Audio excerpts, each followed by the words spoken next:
আমরা হাওর থেকে হাঁসগুলোকে নিয়ে আসলাম আমাদের খামারে। আমরা হাওরে রাখার পর এখন আমাদের খামারে নিয়ে আসলাম। আমরা খামারে রাখছি এখানে। এখন আমরা রাত্রে কি খাবার দিব, খামারে রাখার পর আমরা রাত্রে যে খাবারটি দেবো সেগুলো আপনাদেরকে দেখাবো আমরা কিভাবে হাঁসগুলাকে হাওর থেকে খামারে নিয়ে আসার পর আমরা যখন বাসার ভিতরে রাখি, আমরা ঘরে রাখি, হাঁসের ঘরে যে যখন রাখি তখন রাত্রে বেলা আমরা একটা খাবার দিই। সেই খাবারটি আপনাদেরকে দেখাবো, সাথেই থাকুন, দেখুন আমরা কিভাবে সেই খাবারটি হাঁসগুলা খেয়ে।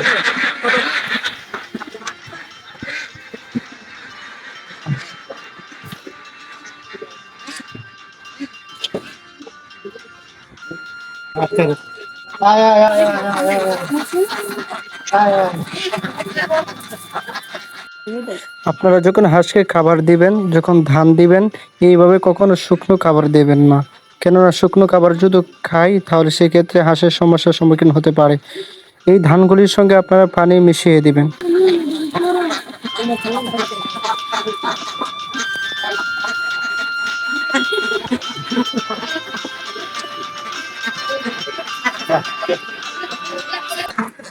আমরা যে গামলাগুলোর মধ্যে রাখছি সেগুলো হলো ধান। ওই ধানের সঙ্গে আমরা পানি মিশাবো, পানি নিয়ে আসলাম, ওই যে পানি রাখছি আমরা।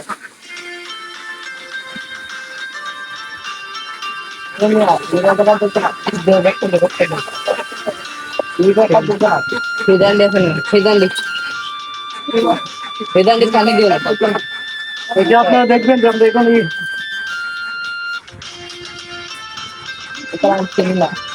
আমার সাথে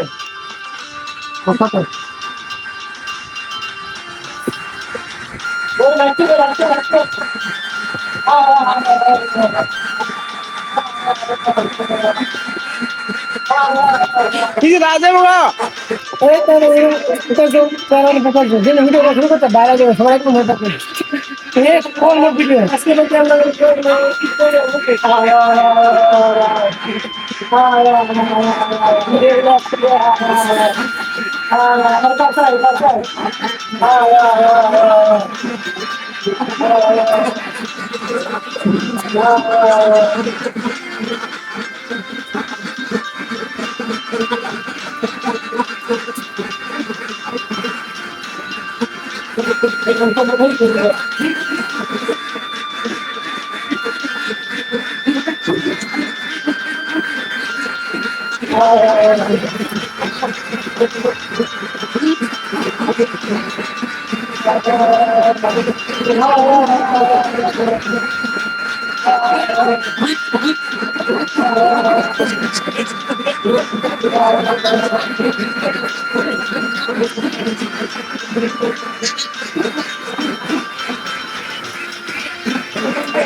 সম্মানিত ভাই ও বন্ধুরা, আমাদের যে হাঁসগুলি দেখছেন সেইগুলি আমরা হাওর থেকে নিয়ে আসলাম।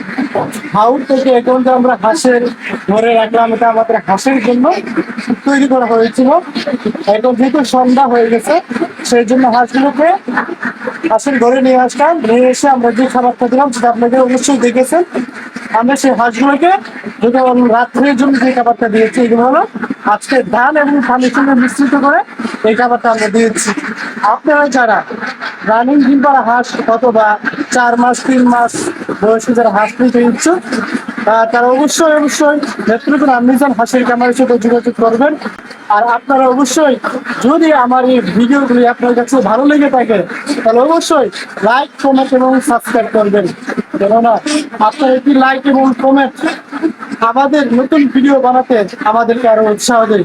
শেষ নয়, আপনারা নেত্রকোনা ঐতিহ্যবাহী মিজান হাঁসের খামারের জন্য দোয়া করবেন। আমি মিজানুর রহমানের জন্য আপনাদের এই দোয়া এবং ভালোবাসা নিয়ে যেন আমি এগিয়ে যেতে পারি। আসসালামু আলাইকুম ওয়া রাহমাতুল্লাহ।